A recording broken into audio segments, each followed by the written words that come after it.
Por supuesto que la fiebre amarilla no estuvo solo en Estados Unidos y en pocos lugares, estuvo por todo el mundo. Y ahora entonces vamos a juntar esa charla con otra también de la fiebre amarilla, pero en otro lugar, y cómo afectó la historia postal.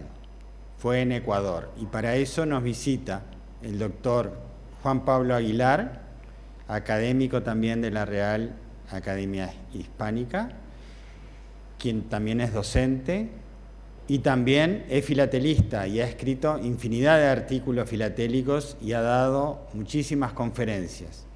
Y nos visita desde Ecuador entonces el doctor Juan Pablo Aguilar. Adelante.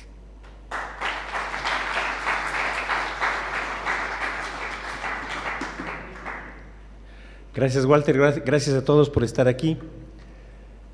Lo que voy a presentarles son algunos datos que se han encontrado, que estamos investigando sobre, a partir del funcionamiento de la Pacific Steam, se ha puesto mucho énfasis en la operación de esta compañía en Perú y Chile, y muy poco se ha investigado las operaciones en el Ecuador. Y dentro de esas operaciones iniciales, uno de los problemas que enfrentó la compañía fue precisamente la gran epidemia de fiebre amarilla de 1842. ¿Cuál es?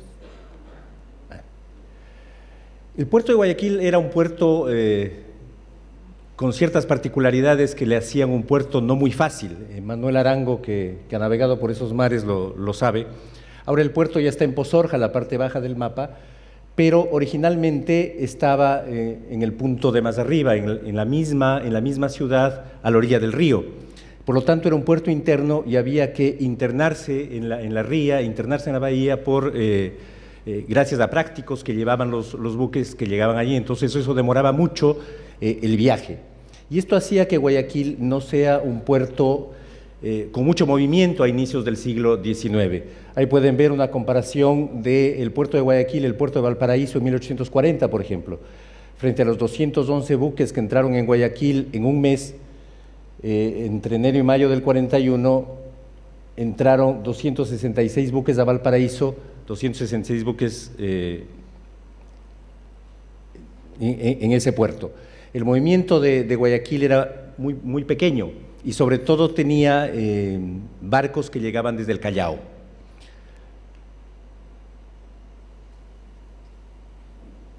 Todos conocen la historia de William Wheelwright, el promotor de la Pacific Steam. A inicios de los años 40, unos años antes, empieza a planificar la puesta en marcha de la compañía de vapores, la navegación a vapor en el Pacífico, y obtiene ciertos autorizaciones de los gobiernos. Obtiene uno de Chile, otro del Perú, y en el Ecuador, en 1837, el gobierno del presidente Rocafuerte le concede los privilegios para la navegación a vapor en el Pacífico. Esto será renovado en 1841 precisamente para que empiece la operación. Vamos a ver que Vicente Rocafuerte va a tener un papel muy importante tanto en la contención de la epidemia de fiebre amarilla, como él era gobernador de Guayaquil en ese tiempo, como en impulsar la navegación a vapor desde Guayaquil. Rocafuerte es un personaje bastante interesante, fue diputado en las Cortes de Cádiz, recorrió Europa, fue diplomático de México en Gran Bretaña, negoció el tratado comercial con Gran Bretaña en la Primera República Federal Mexicana, y después volvió al Ecuador para ser presidente de la República. La Pacific inaugura en 1840 sus viajes desde Valparaíso hasta el Callao con dos buques, el Perú y el Chile, y Guayaquil esperaba el servicio de la Pacific. Teníamos la autorización para que opere, y Rocafuerte siempre estaba detrás de impulsar que la compañía viaje hasta Guayaquil. Ahí vemos varias cartas de Rocafuerte al presidente Juan José Flores, en las que le va informando de la posibilidad de que lleguen los barcos. Parece que ya llegan en tal fecha, no vienen, todavía no se han renovado los privilegios, dicten el decreto, los barcos tienen que llegar, esto es importantísimo, etcétera, etcétera, etcétera. Finalmente, el vapor Chile llega a Guayaquil, pero no llega en operación, sino llega a hacer reparaciones. Guayaquil no era un puerto importante, pero era un sitio muy importante para reparaciones navieras, tenía un muy importante astillero. Y después de varios intentos en Chile y en Perú, la compañía decide que el lugar para hacer la reparación del Chile es Guayaquil. el vapor entra dañado a Guayaquil el 8 de octubre de 1841 y eso coincide con la fiesta de independencia de Guayaquil, que es el 9 de octubre. Y por eso hacen una regata con un pequeño vaporcito que se había construido en el Ecuador, el vapor Guayas, y hay toda una serie de publicaciones sobre la importancia del día, ya llegó el barco, vamos a tener la navegación a vapor, etcétera, etcétera, etcétera. El vapor se queda en Guayaquil hasta diciembre, hasta noviembre, hasta fines de noviembre, reparándose, y sale por primera vez hacia el Callao el 1 de diciembre. Y el 28 de diciembre entra el vapor Perú, que sale el 31 de diciembre con destino al Callao. Son los dos primeros viajes de la Pacific y son viajes en los que ya hubo transporte de mercancías, transporte de correspondencia. En 1842, esta es la tabla ya reconstruida a partir de los periódicos de Guayaquil de los viajes que hizo la Pacific. Están los primeros del 41 y todos los viajes del año 42 entre febrero y octubre. Todos los viajes son entre Guayaquil y el Callao, pero se hizo un viaje hasta Panamá, porque ya estaba en operación la línea que unía Panamá con Europa, y la idea de la Pacific era conectarse en Panamá con esa línea europea, y estaban haciendo pruebas de cómo funcionaban los vapores yendo de Guayaquil hasta Panamá. Hay un solo viaje y después lo que hacen es operar entre Valparaíso y Guayaquil con los vapores, y de Guayaquil a Panamá utilizan una fragata a vela que era la Lord Abinger.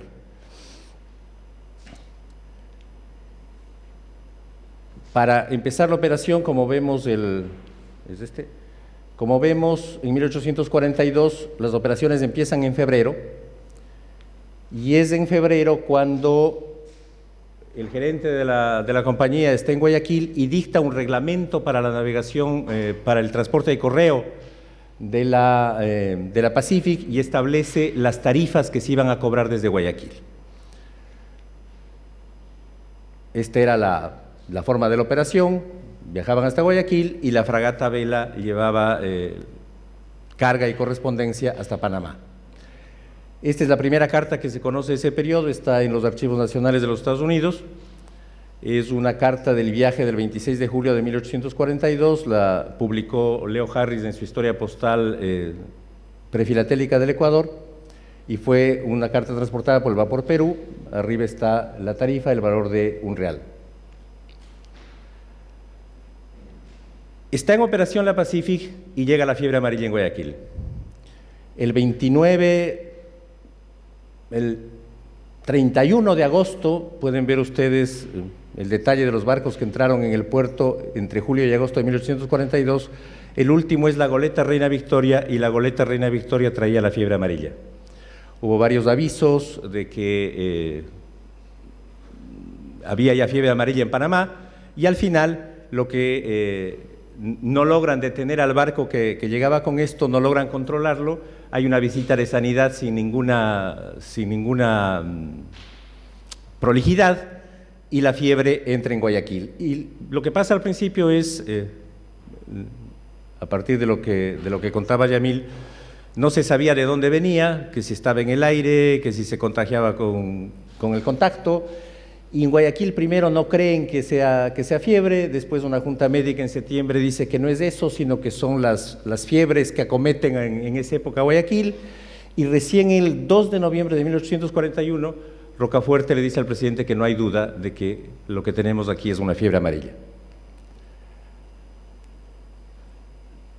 Empiezan a desenterrar las normas que ya no estaban aplicando, entre esas del reglamento de visitas de sanidad a los puertos, donde había esta norma sobre la desinfección de correspondencia, desinfección por medio de cloruros, decía el artículo 9 de este reglamento, pero la fiebre amarilla se extiende y se convierte en la epidemia más grande que sufrió la ciudad en el siglo XIX. Ahí pueden ver las cifras, los casos reportados. Lo que acaba falleciendo es la cuarta parte de la población de Guayaquil.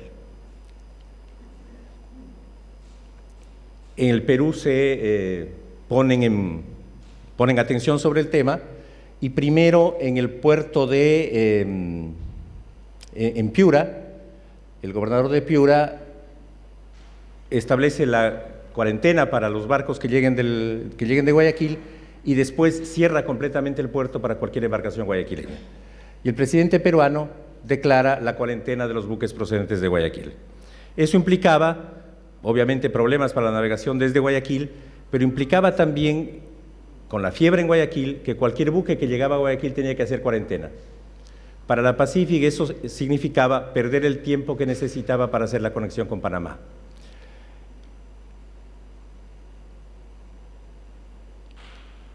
En lo interno del Ecuador se establece también un cordón sanitario alrededor de Guayaquil y esta es la única carta desinfectada que tenemos en el Ecuador. Esta es la colección de Leon Hong Lee.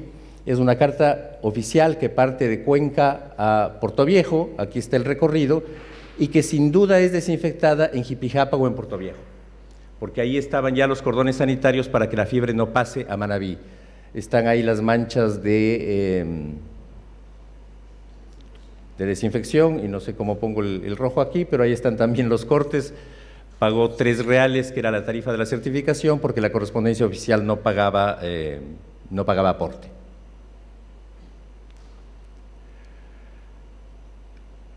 El 21 de octubre, el vapor Perú llega a Guayaquil, pero no entra al puerto. Se queda en la isla Puná, desembarca lo que tiene que desembarcar y se va. Y los vapores no regresan a Guayaquil. En febrero de 1843 se establece una ruta de acuerdo con las autoridades de Paita. Había muchos guayaquileños refugiados en Paita, y establecen un buque correo que durante el primer semestre del año 43 hace el recorrido entre Guayaquil y Paita para dejar correspondencia, entregar noticias de qué está pasando y para avisar cuando la fiebre termine en Guayaquil para que la gente pueda regresar. Este buque correo entre Guayaquil y Paita funciona en el primer semestre del año 43 y a partir de ese viaje frustrado de la Perú a Guayaquil, cuando se quedan en la isla Puná, los vapores no regresan a Guayaquil sino hasta mediados de los años 40. Fueron unas 2 o 3 veces para hacer reparaciones en Guayaquil porque la Pacific estableció su astillero en Guayaquil, estableció ahí las reparaciones de los buques, pero no vuelven a aparecer por la ciudad sino en 1845-1846. Y la operación empieza a hacerse entre Valparaíso y el Callao, y desde el Callao a Panamá se llevaba la correspondencia y la carga en la goleta a vela. Y una cosa que hay que establecer todavía es si esa goleta paraba en Guayaquil, cuántas veces paró, si hubo transporte de correspondencia o cosas por el estilo, que es algo que no he podido establecer todavía. La epidemia termina en julio de 1843, se declara la terminación con una publicación de la Junta Médica, y lo que acaba ocurriendo es que la epidemia corta la posibilidad de que durante varios años la navegación a vapor llegue a Guayaquil y tiene que restaurarse ya después de mucho tiempo. Gracias a todos, gracias a los filatelistas uruguayos, a la Asociación Española, a Walter, a Eduardo, gracias a todos ustedes por estar aquí.